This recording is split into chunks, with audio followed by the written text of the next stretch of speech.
Hello and welcome to this video. Today we are going to be doing the ingredient or prep video, which I've started doing on some of my recipes, and I actually enjoy doing these videos simply because I can explain a lot, and when I actually do the brewing recipe or doing the brewing video, I can just go through it and you have this as point of reference. So what we are going to be doing is makgeolli. First time I did makgeolli, I did it with long grain native Texan rice, and it came out fairly well. I've got a lot of positive responses to it, a lot of positive feedback on it. So this time we are going to try and do it with actual Korean sweet rice, and I have some leftovers from my first batch of makgeolli that I'm going to be putting into this just to use them up. First thing I'm going to be using is I am going to be using the sweet rice powder. I've got 2 pounds of this, and I will be introducing it in half-pound increments over about a 6-day period. Or actually, the sweet, it's 4 pounds, or it's 2 pounds. It's going to be a 4-day period. What I'm going to do is I have this. This is just generic rice powder left over from my first makgeolli attempt. I'm going to use it too, and it's 2 pounds, and I'm going to be putting it in 1 pound increments. So I will probably start off with this, then go to the sweet rice powder.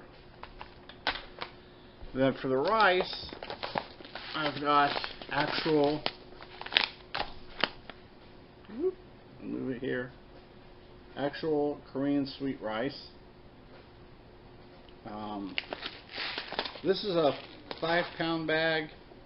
I'm only going to be using about 2 pounds, or a little over a pound, 800 grams, which is going to be my final addition to the makgeolli mixture. And I have this here. This is the leftover. This is a half pound of rice sugar. This is left over from the amber kvass. I live in East Texas, and sugars, corn sugars, table sugar, rice sugar are notorious for drawing ants. So I'm going to get this used up so I don't have to worry about it. I resealed the bag after I used it. Oh, I had it upside down. Okay. Take a look at it. This is the rice sugar. Even though I resealed the bag after I used it, when I did the makgeolli, or not the makgeolli, the amber kvass, I just want to get it out and make room in my fridge in my brew barn. Something that I'm going to be doing different from last time is I'm going to be doing the juke, and the rice is going to be added in my very last increment. Basically 6 days of juke, then the rice is, the go to bop is going to be the last day of before I let it set to ferment. You'll see in the video, or go back and watch my faux makgeolli videos and you'll get an idea. Right now my brain is not wanting to work, and it's just not wanting to explain. My brain doesn't want to come up with the words to explain it, but it's going to be, I'm going to do juke for 6 days, then I'm going to do the 7th day. On the 7th day I'm going to add the rice, and we're going to call it good. Naruk. In the state of Texas, naruk is a pain in the backside to get.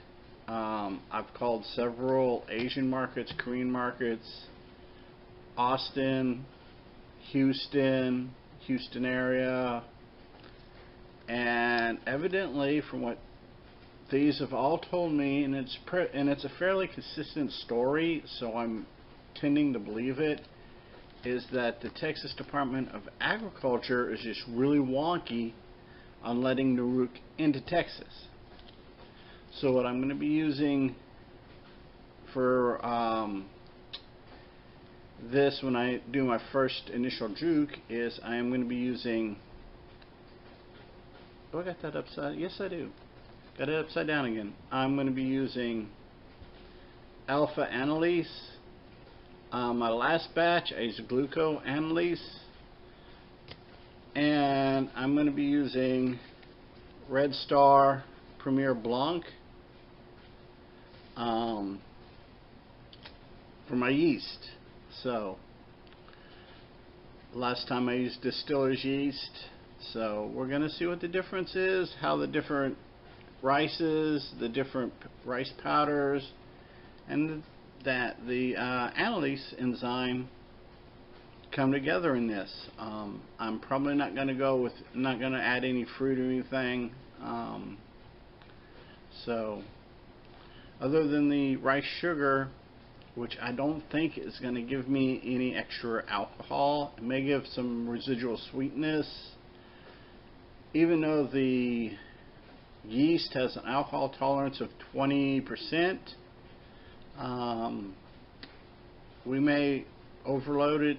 We may have more sugar than what the yeast can process by adding this half pound of rice sugar. Let me explain real quick why I'm doing so many additions of juke.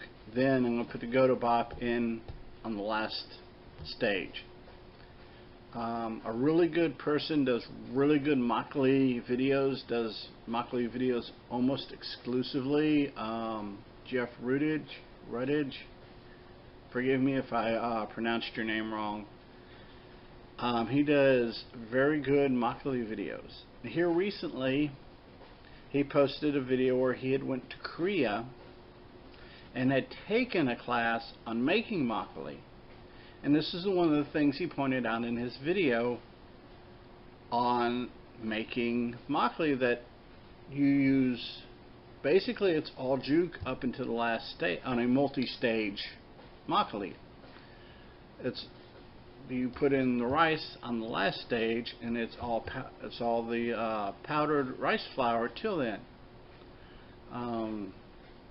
What I'm going to be doing, and so I'm going to emulate that with the store-bought prepackaged rice flour.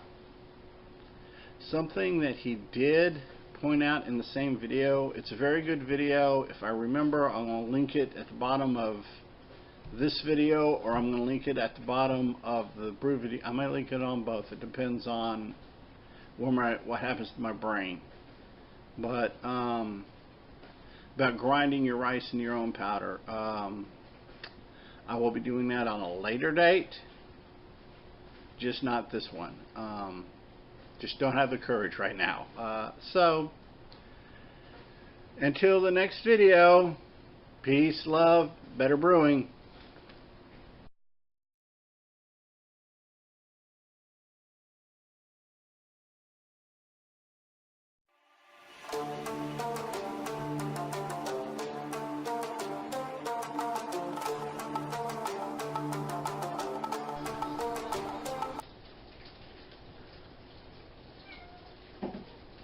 Hello and welcome to this video. Today we are going to be making our first batch of juke to go into the makgeolli. Like I stated in the previous video, I have leftover rice sugars from the amber kvass that I'm going to be putting into. I've already got my water up to temperature, so we're going to go ahead and open the package. And we're going to put our rice sugar in.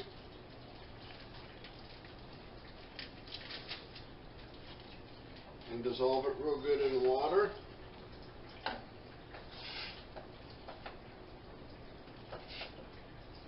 Once we get our rice sugar in the water good,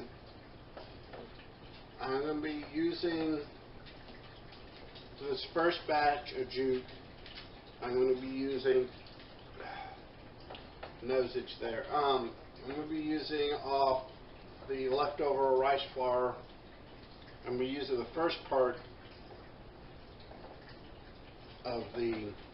I got to remember what I'm going to say. I'm going to be using half of the leftover rice flour from our first batch of makgeolli.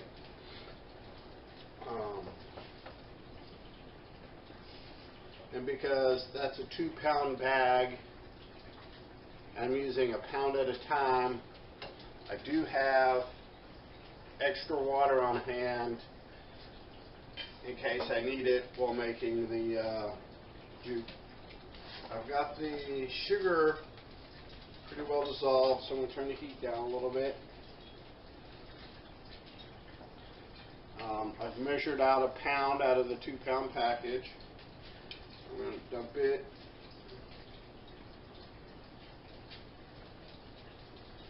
into our 1 liter of water, or 100 milliliters. Yeah. Stir. Yeah, we're going to have to add more water.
There we go. There we go.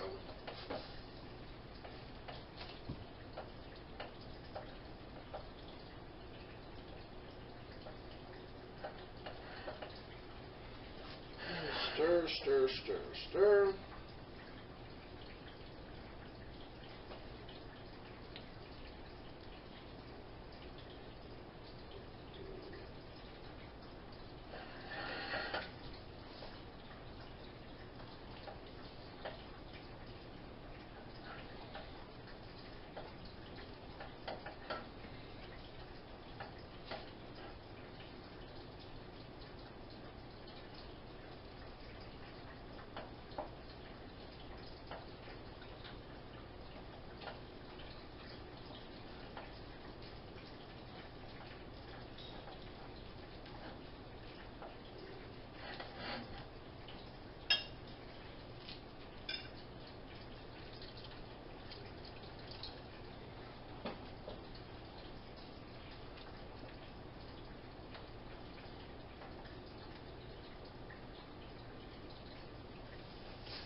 thinking I should have done this in 2 batches, but I know for next time.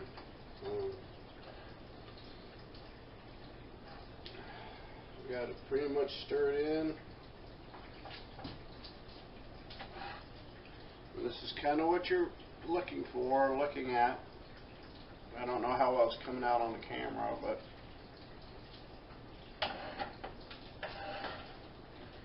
this is the first go around of the juke.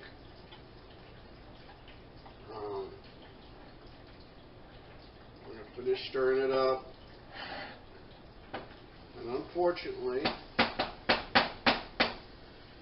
I am going to cold crash this, just simply out of time necessity.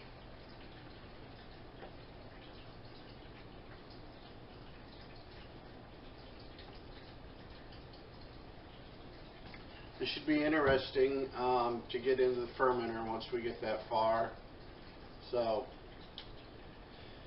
probably in 45 minutes to an hour, we'll be ready to put this in the fermenter and put our yeast and alpha amylase and all that good silly stuff in it. So until then, peace.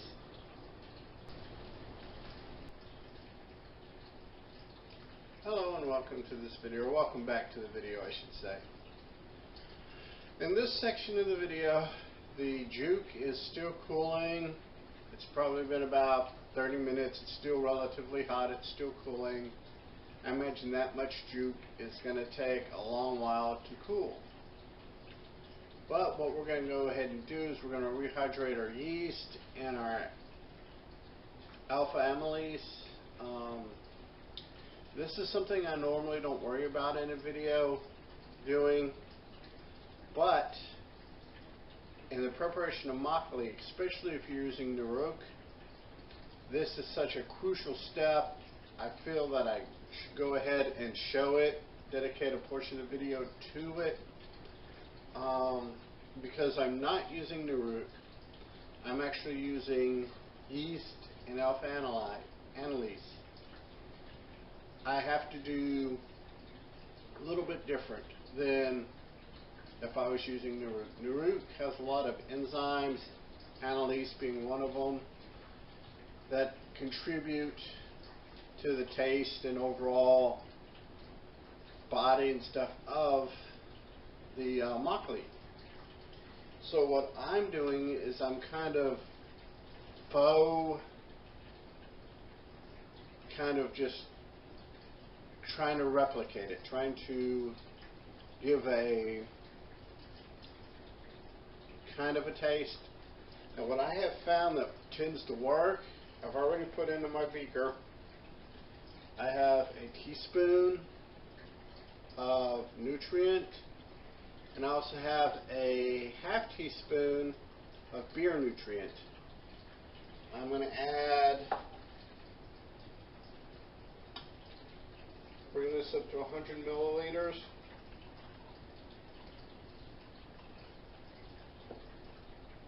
And I'm going to put it on stir plate. You don't have to use a stir plate. Stir plates, it's a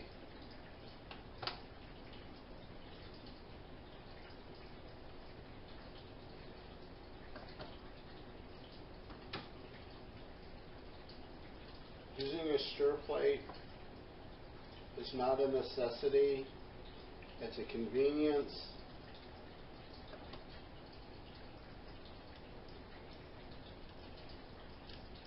You can do it with a stir stick, a straw, anything to get your nutrients mixed together.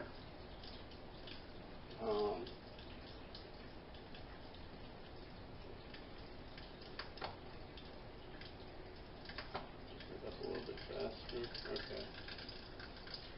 Get my stir bar a little bit centered better. Like I said, a stir plate is optional. I just prefer a stir plate simply because I'm lazy. I can put it on and go. It frees my hands up to do other things when I'm brewing, when I'm not doing videos. And it also just frees me up to address the camera. Now what I'm going to do is I'm going to put in my alpha anilase.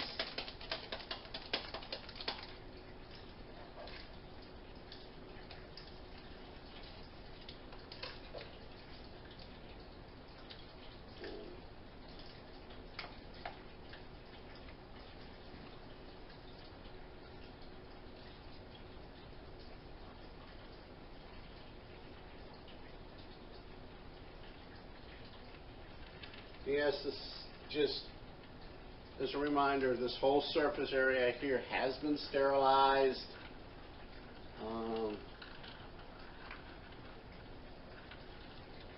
And everything, the scissors have been sterilized. I've got bottled water in my big beaker, which I put into my little beaker, and both beakers have been sterilized. So I just need to point that out. I try to point it out at least once in every video.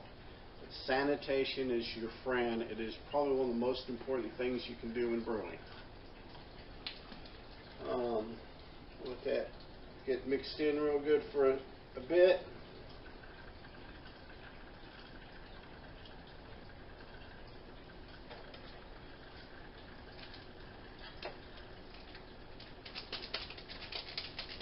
I don't know how well you can see this on the camera,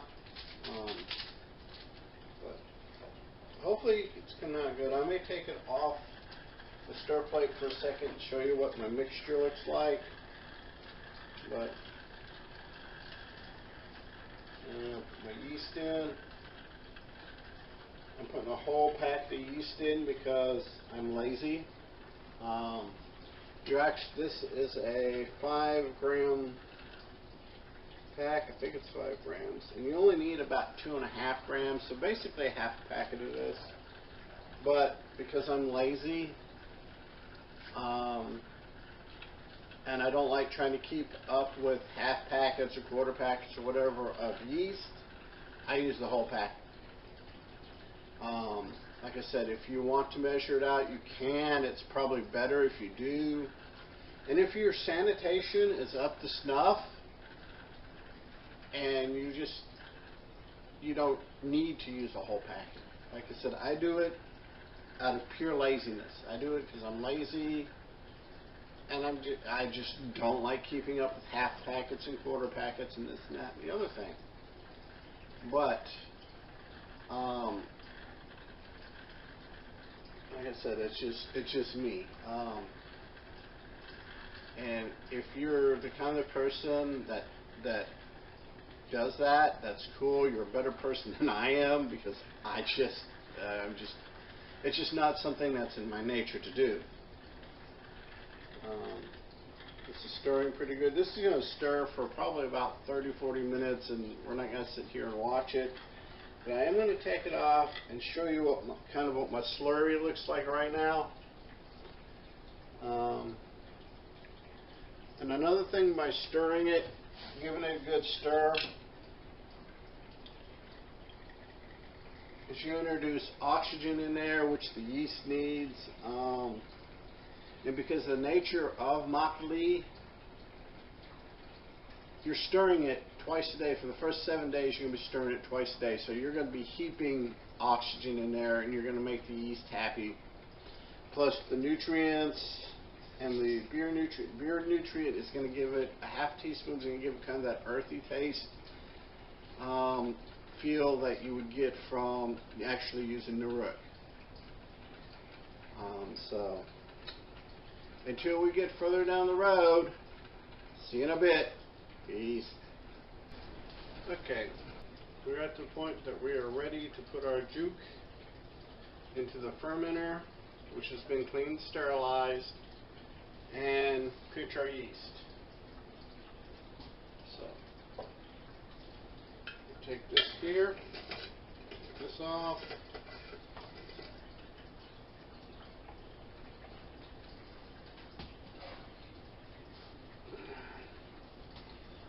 Juke. Just go in.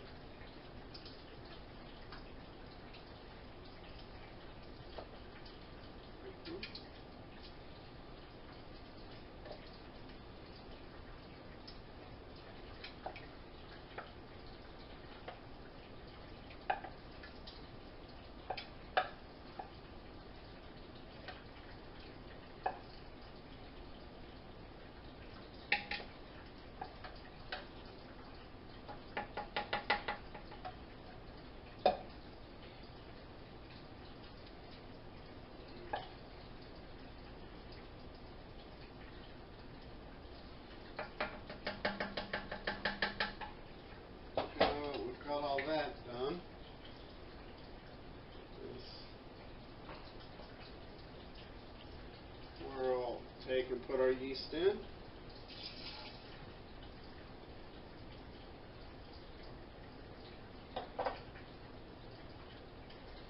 by the way, that is really sweet from the rice sugar. That's stirred real good.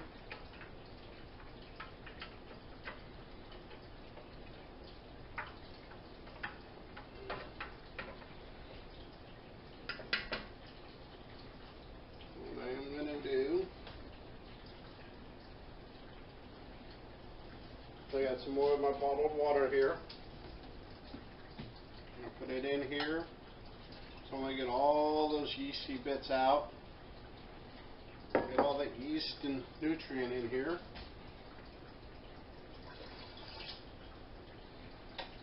Get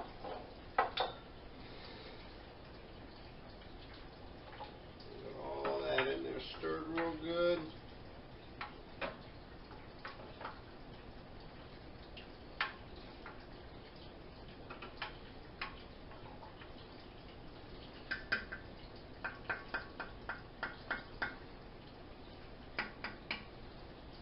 There. That is the starter on Makgeolli. We'll put our sterilized lid and our airlock back up on it. And get this screwed down. And we should be good. I will not be doing videos for every time I put juke in. The next video I do and upload will probably be when I add the Gotobop. Then when I do my taste testing. So there should be at least two more videos on this Makgeolli. So until next time, peace, love, good brewing.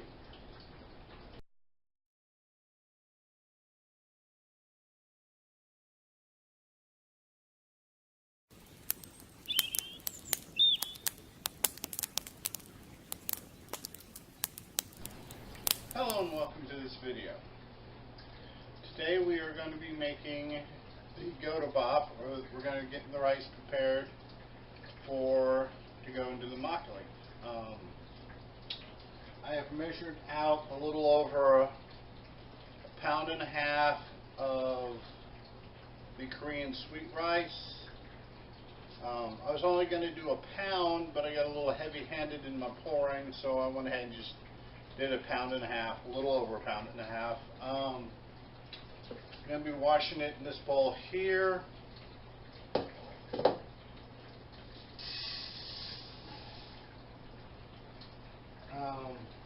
Okay.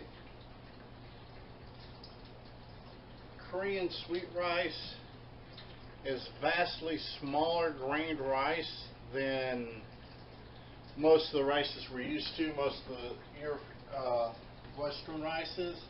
You have to be extremely gentle when washing it because you'll damage the rice. So I'm going to take cold water.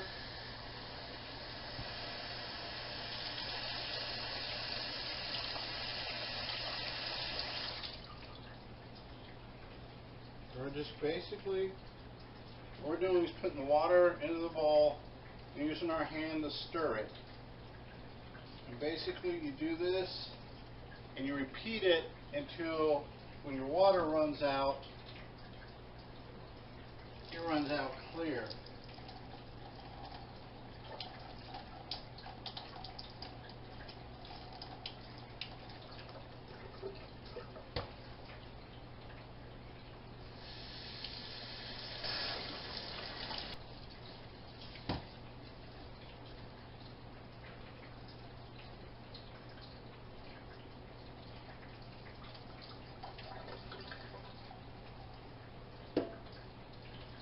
We have finished washing our rice. Now what we're going to do is we're going to fill the bowl up. We're going to let it soak. We're going to put a paper towel over it. We're going to let it soak for several hours, probably about 2 to 4 hours right in there. I've seen different recipes that call for 2 hours, some call for 4 hours. I've seen recipes that call for as long as 6 hours. So what I'm going to do is probably go somewhere between 2 and 4 hours and let it soak. Then we'll get everything set up and we'll start the steaming. Also, something there's a thought on in when you're putting rice, when you're washing it, or when you're putting the water on it to let the rice soak, you don't want the water to fall on it directly. You either want to push your rice to one side of the bowl and let it hit on the empty side of the bowl and fill up, or just put your hand in the stream of the water and let your hand break it up so it doesn't hit the rice hard.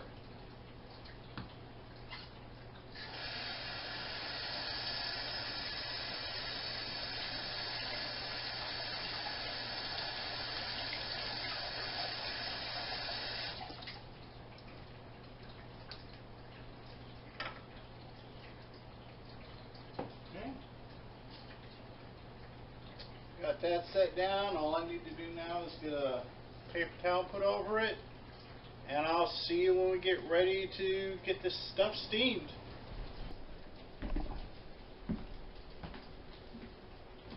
Hello, and we're back. It's been about three and a half hours. So I've already poured the water off my rice. I've taken my cheesecloth and washed and sterilized it and put it in the steamer. And I've got my rice in my sieve.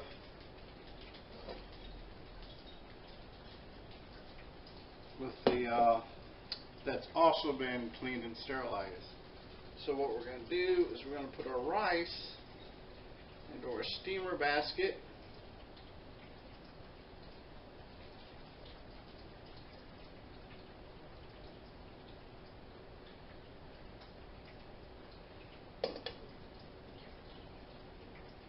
Pull our cheesecloth up over it.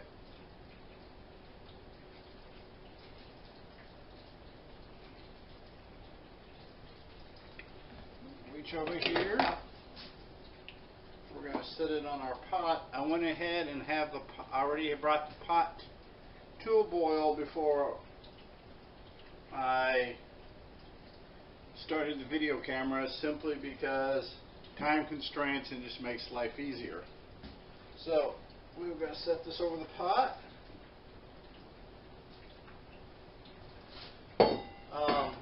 I'm using a fairly large pot with a lot of water because this is going to be a 45-minute steam.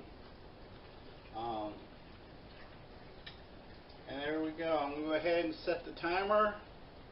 Then we'll see in 45 minutes to pull it out of the steamer and move on to the next step. Look at the video in which we are taking the rice out of the rice steamer, and we're going to spread it out on a clean, sanitized cookie sheet to let it cool. I will be cold crashing this in the refrigerator. A lot of people will go with the whole letting it cool naturally, which is not a bad thing, but for time constraints that I have, we will be using the refrigerator. So all we're going to do is dump this out here, and hold on.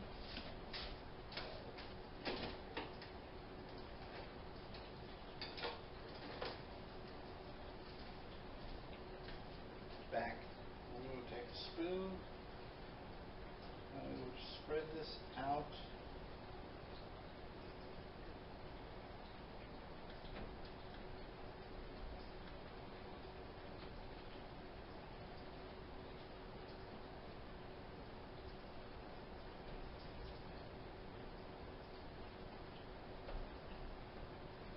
On the cookie sheet.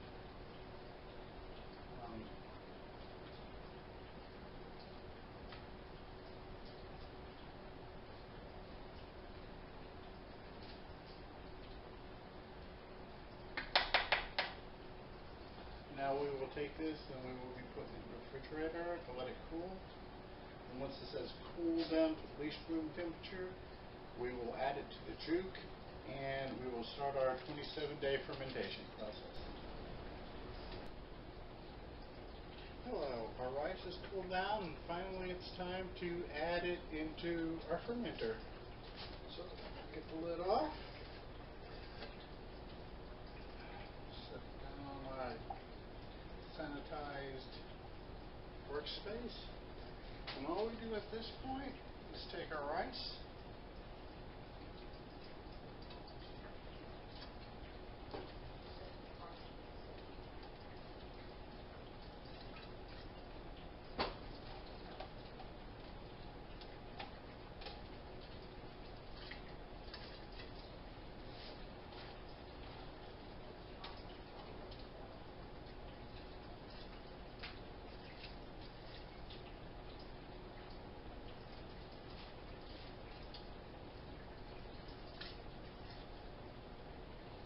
got our rice in our juke, or go to bop, in with our juke.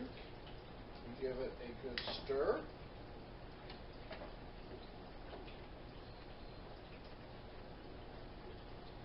The observation I need to make while doing this,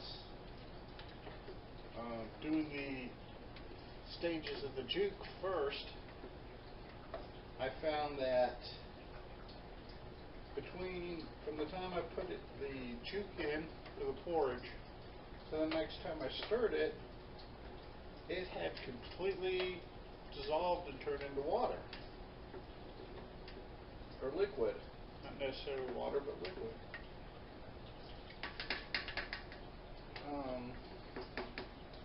I have significantly, move this out of the way real quick, significantly more liquid in my fermenter than I did the last time I did makgeolli. I've got a little bit more than a gallon and a half, but not quite a gallon and 3/4. And that is a lot of liquid. So now we let this sit for the next 27 days, and on the 28th day we bottle. So until the next video, love, peace, better brewing.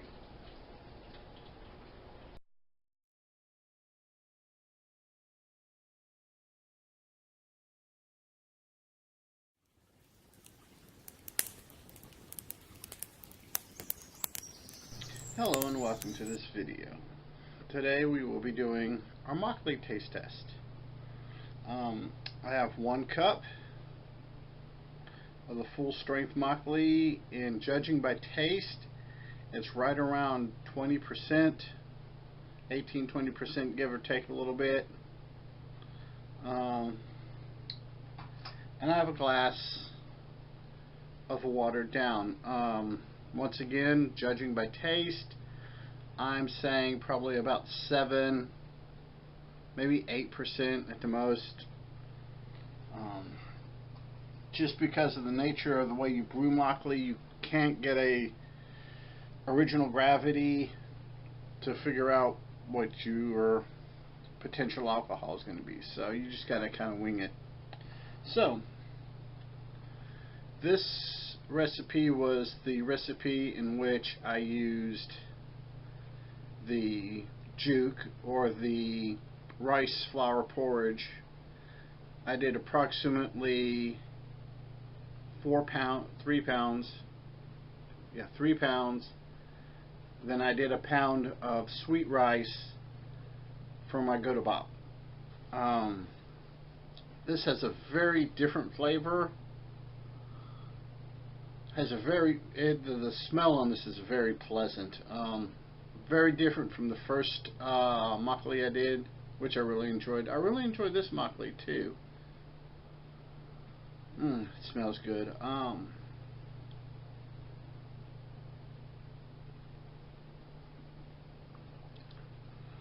Full strength. It's nice. It's good. It's got a sweet sour to it, which is really nice. It does have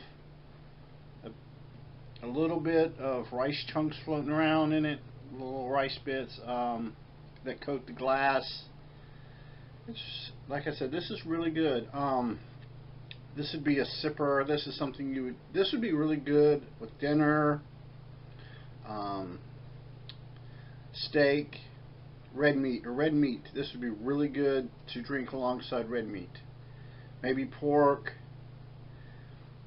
Maybe a good blackened chicken, or maybe a blackened fish, blackened catfish, blackened salmon, something like that. But yes, the sweet sour of this is really good. It is a very different taste than what the banana makgeolli, or where I used 1 pound of juke, or the rice porridge, and I did 2 pounds, 3 pounds of the Godobop. This is much, I don't want to say much better, it's different. I prefer this over the other. The other one was good, I enjoyed it a lot. So,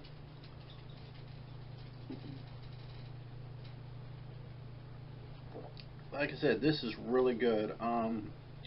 That's something you want to drink large quantities of at one time at 20% or around 20%.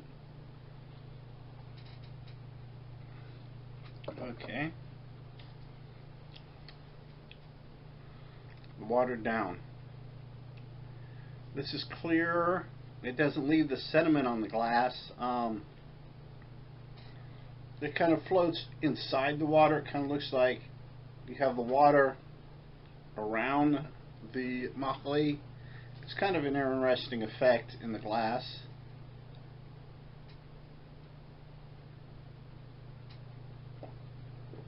Yeah. Now this is something you could probably drink throughout the course of it, you know, a day.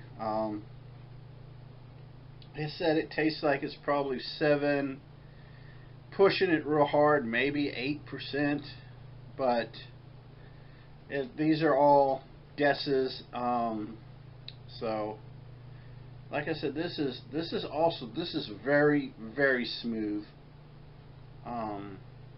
very enjoyable.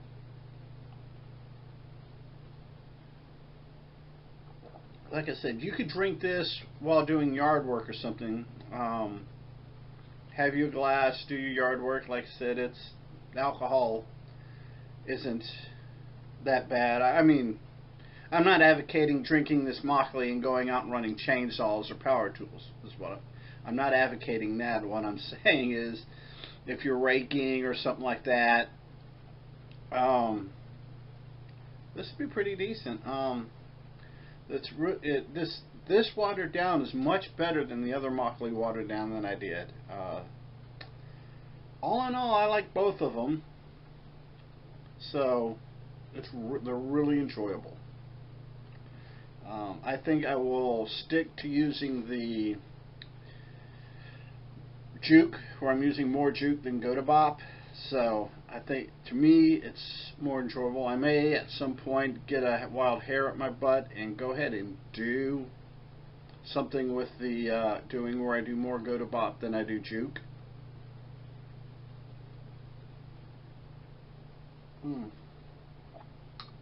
I said it doesn't leave near the amount of sediment on the glass that the undiluted makgeolli has.